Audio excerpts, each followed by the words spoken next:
नमस्कार दोस्तों, मैं आपकी दोस्त दीपिका शर्मा आप सभी का स्वागत करती हूं आपके अपने चैनल बाहर डेली न्यूज पे। आज हम 6 फरवरी दिन हो चुका है शनिवार 2021 की सभी ताज़ा खबरों पर नजर डालेंगे, जिसमें हम जानेंगे इन 3 राज्यों को छोड़कर पूरे देश में आज 3 घंटे चक्का जाम करेंगे किसान। हिमाचल में 250 पद भरने की मंजूरी, सैनिक स्कूल में अब इन्हें भी मिलेगा पढ़ाई का मौका। इन कक्षाओं के विद्यार्थी अब जा सकेंगे स्कूल। कटे फटे नोटों को इन जगहों से बदला जा सकता है आसानी से। इस योजना में मुफ्त मिलेगा एलपीजी कनेक्शन और 1600 रुपए ऐसे उठाए लाभ। इसके साथ साथ राष्ट्रीय मनोरंजन, खेल, मौसम, सभी समाचारों पर विस्तार से नजर डालते हैं। तो चलिए शुरू करते हैं आज की बड़ी खबरें। हिमाचल में निकायों के अधिकारी भी बना सकेंगे आय प्रमाण पत्र, सरकार ने लिया फैसला। हिमाचल प्रदेश सरकार ने तृतीय और चतुर्थ श्रेणी की भर्तियों में इंटरव्यू खत्म होने के बाद असेसमेंट में अंक के लिए लगने वाले आय प्रमाण पत्र जारी करने को शहरी क्षेत्रों के निकाय अधिकारी अधिकृत कर दिए हैं। इस संबंध में कार्मिक विभाग ने सभी विभागीय सचिवों और उपायुक्तों को पेश में आ रही समस्याओं के भी स्पष्टीकरण भी भेज दिया। स्पष्ट किया गया कि शहरी क्षेत्रों में नगर निगम के आयुक्त, सहायक आयुक्त और संयुक्त आयुक्त के अलावा नगर परिषद के अधिभाषी अधिकारी भी या नगर पंचायत का सचिव भी आय प्रमाण पत्र जारी कर सकेगा। हिमाचल में नगर निकाय चुनाव की तैयारियां शुरू, अगले कैबिनेट में होगा फैसला। हिमाचल शहरी विकास विभाग ने मंत्रिमंडल की बैठक में नगर निगमों के चुनाव करवाने के लिए प्रेजेंटेशन दी। इसमें पार्टी चिन्ह पर चुनाव करने को लेकर चर्चा की गई है, लेकिन इसमें अभी फैसला नहीं लिया गया। अब ऑनलाइन भी मिलेगी टैक्स संबंधी सभी सहूलियतें, कैबिनेट ने लिया फैसला। हिमाचल प्रदेश के जयराम मंत्रिमंडल में व्यापारियों और उद्योगपतियों को टैक्स अथवा अन्य कराधान संबंधी कार्यों के लिए बड़ी राहत दी है। मंत्रिमंडल की कैबिनेट बैठक में हिमाचल प्रदेश कराधान सड़क द्वारा कतिपय माल के वहन पर नियम 1993 को रद्द कर हिमाचल प्रदेश कराधान सड़क द्वारा कतिपय माल के वहन पर नियम 2021 को तैयार करने की स्वीकृति दी। इन नियमों के तहत करों का सभी भुगतान मांग और अन्य राशि के मैनुअल के साथ साथ इलेक्ट्रॉनिक माध्यम से किया जा सकेगा। हिमाचल में 250 पद भरने की मंजूरी, हर मेडिकल कॉलेज को आधुनिक एम्बुलेंस, जाने कैबिनेट के बड़े फैसले। मुख्यमंत्री जयराम ठाकुर की अध्यक्षता में शुक्रवार को आयोजित की गई हिमाचल प्रदेश मंत्रिमंडल की बैठक में कई बड़े फैसले लिए गए। मंत्रिमंडल ने विभिन्न विभागों में 250 पदों को भरने की मंजूरी दी। मंत्रिमंडल ने लोक निर्माण विभाग में सीधी भर्ती के माध्यम से चालक, संचालक 150 पद भरने का फैसला लिया। इसके साथ ही राज्य सचिवालय शिमला में चौकीदार कम माली सीधी भर्ती के माध्यम से दैनिक आधार पर 50 पद भरे जाएंगे।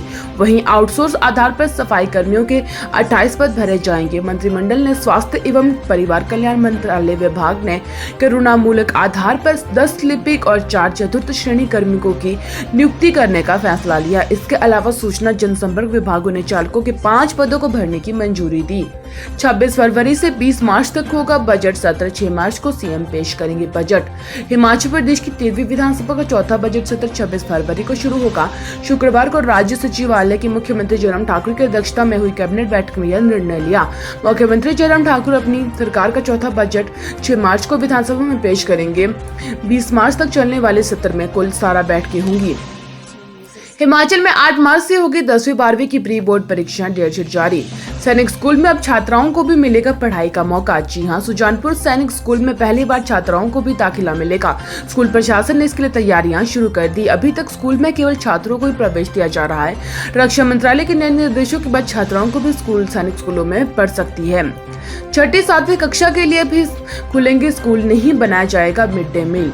हिमाचल प्रदेश में 15 फरवरी से स्कूलों में 6ठी 7वीं की नियमित कक्षाएं लगेगी। शुक्रवार को मुख्यमंत्री जयराम ठाकुर की अध्यक्षता में राज्य सचिवालय में हुई मंत्रिमंडल की बैठक में यह फैसला लिया गया। जिला मंडी के सरकाघाट उपमंडल में कई शिक्षकों को कोरोना पॉजिटिव पाए जाने के बाद विद्यार्थियों के लिए बंद किए गए स्कूलों को 8 फरवरी से खोला जाएगा।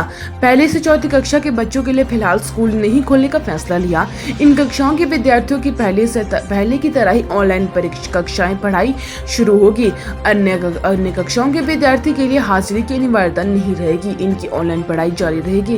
प्रदेश में ग्रीष्मकालीन छुट्टियों वाले स्कूलों में 1 फरवरी से 5वीं सहित 8वीं से 12वीं कक्षा के विद्यार्थी बुलाए गए हैं। राष्ट्र समाचार। 3 राज्यों को छोड़कर पूरे देश में 3 घंटे चक्का जाम करेंगे किसान, जाने इन राज्यों में क्यों नहीं होगा प्रदर्शन। नए कृषि कानूनों के खिलाफ करीब 2.5 माह से जारी आंदोलन के बीच शनिवार को किसान देश भर में चक्का जाम करेंगे। वहीं किसी अनहोनी से बचने के लिए प्रशासन भी तैयारियों में जुटा है। चक्का जाम दोपहर 12 बजे से 3 बजे तक रहेगा। भारतीय किसान यूनियन के राष्ट्रीय प्रवक्ता राकेश टिकैत ने कहा कि जो लोग यहां नहीं आ पाए वे अपनी अपनी जगह पर चक्का जाम शांतिपूर्ण तरीके से करेंगे। समाचार एजेंसी एनआई के अनुसार किसान नेता राकेश टिकैत ने कहा कि 6 फरवरी सिर्फ 2 राज्यों में चक्का जाम नहीं होगा। ये 2 राज्य उत्तर प्रदेश और उत्तराखंड है। इन राज्यों के अलावा दिल्ली को छोड़कर पूरे देश में चक्का जाम होगा। मोदी सरकार का बड़ा फैसला, देश में 1000 से ज्यादा स्कूलों का नामकरण नेताजी के नाम पर होगा। आजाद हिंद फौज के संस्थापक महानेता स्वतंत्रता सेनानी सुभाष चंद्र बोस के सम्मान में केंद्र सरकार ने उनके नाम पर देश में 1000 से ज्यादा आवासीय स्कूल और छात्रावासों का नामकरण का फैसला लिया। यह स्कूल आदिवासी बाहुल्य क्षेत्रों और सुदूर क्षेत्रों में स्थित है। फिलहाल इन स्कूलों का संचालन केंद्रीय शिक्षा मंत्रालय के समग्र शिक्षा अभियान के तहत किया जाता है। इसमें पहले भी शिक्षा मंत्रालय ने देश में 5 विश्वविद्यालय इनके नाम पर फिर स्थापित करने का फैसला लिया। आपको बता दें कि शिक्षा मंत्रालय का ऐलान 383 आवासीय विद्यालय और 680 छात्रावासों का नेताजी के नाम पर रखने का है। गलती से मिलकर कटे फटे नोट तो इन जगह पर आसानी से बदला जा सकता है। जी हाँ, हर आम इंसान कटे फटे नोट के मिलने से परेशान हो जाता है। कोई भी दुकानदार इसे लेने से इनकार कर देता है। ऐसे में खराब नोटों को चलाना किसी कठिनाई से कम नहीं होता है।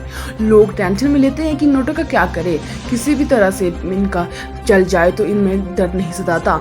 वहीं पैसा नहीं मिले तो काफी नुकसान भी हो सकता है। ऐसे में आपको परेशान होने की जरूरत बिल्कुल भी नहीं है। आपकी इस समस्या का समाधान यही है। आज हम आपको उसी जगहों पर बारे में बताने जा रहे हैं जहां पर कटे फटे नोट को आसानी से बदला जा सकता है। जी हाँ, दरअसल रिजर्व बैंक ऑफ इंडिया ने वर्ष 2018 में कटे फटे खराब नोटों के लिए एक गाइडलाइन जारी की, जिसमें आरबीआई ने पैसों पर पेन में लिखने पर पाबंदी लगाई थी, जबकि नोटों के बदलने के नियमों में काफी राहत दी। ऐसे में अगर किसी के पास ऐसे नोट है तो वह मार्केट में नहीं चल रहा है तो वे आसानी से बदले जा सकते हैं। रिजर्व बैंक की गाइडलाइन के अनुसार कटे फटे नोटों की हालत के अनुसार इन्हें बदल कर नए नोट दिए जाते हैं। अगर नोट की हालत काफी खराब होती है तो आरबीआई उसका आधी कीमत देती है और यह सुविधा खास बैंक की शाखाओं में रिजर्व बैंक ने ऑफिस में मिलती है, जहां नोट बदलकर नए नोट लिए जा सकते हैं। इस योजना के तहत मुफ्त मिलेगा एलपीजी कनेक्शन। 1600 रुपए। जाने कैसे उठाए इसका लाभ। वित्त मंत्री निर्मला सीतारमण ने 1 फरवरी को आम बजट पेश किया। इस दौरान उन्होंने प्रधानमंत्री उज्ज्वला योजना के तहत 1 करोड़ नए एलपीजी कनेक्शन देने का जिक्र किया। वित्त मंत्री निर्मला सीतारमण ने कहा कि स्कीम का विस्तार किया जाएगा। 1 करोड़ जनता को इसका फायदा पहुंचाया जाएगा। सरकार के साल 2011 की जनगणना के हिसाब से जो परिवार बीपीएल श्रेणी में आते हैं उन्हें भी इसका लाभ मिलेगा। उज्ज्वला योजना में लाभार्थी भी फ्री में एलपीजी कनेक्शन मिलेगा। प्रधानमंत्री उज्ज्वला योजना के तहत सरकार गरीबी रेखा से नीचे रहने वाले परिवारों को घरेलू एलपीजी गैस सिलेंडर कनेक्शन देती है और यह योजना 8 करोड़ परिवारों को फ्री में रसोई गैस सिलेंडर उपलब्ध करवाती है।